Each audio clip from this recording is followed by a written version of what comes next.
ప్రజాకవి అందశ్రీ గారు హఠాత్ మరణం నిజంగా దిగ్భ్రాంతిని గురి చేసింది. వారు 1989 నుంచి 91 వరకు గద్దరన్నతో అనేక మార్లు కలిసి ఆ సాహిత్యంలో వాళ్ళు కలిసి పాడిన అనేక పాటలు ఉన్నాయి. ఇవన్నీ కాకుండా వారు చదువుకొని వ్యక్తి కాదు, ఆయన మనసుల్లో వ్యక్తి.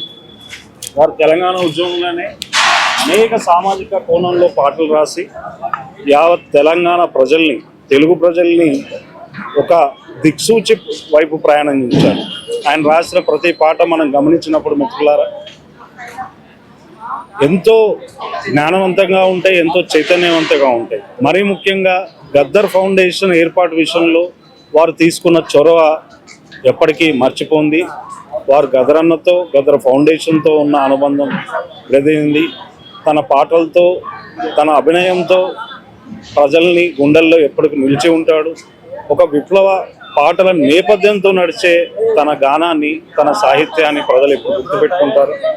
అట్లాగే తను తీసుకొచ్చిన అనేక సామాజిక అంశాలు ఈరోజు ప్రజలు ముందుకు తీసుకెళ్తారని నేను ప్రగాఢ విశ్వసిస్తున్నాను. అట్లాగే వారి కుటుంబ సభ్యులకు గద్దర్ ఫౌండేషన్ తరఫున ప్రగాఢ సానుభూతి, సంతాపం తెలియజేసుకుంటున్నాం. రాష్ట్ర ప్రభుత్వం కూడా వచ్చిన తర్వాత వారి పాటని జాతీయ గీతంగా ప్రకటించడం, అది ప్రతి సందర్భంలో తను ఎంతో ఉద్వేగానికి కూడా గురయ్యారు ఆ పాటను గుర్తించినందుకు. ఈ సందర్భంగా ప్రజలందరికీ కూడా తన చైతన్యాన్ని, తన స్ఫూర్తిని ముందుకు తీసుకెళ్లాల్సిందిగా మనవి చేస్తాం.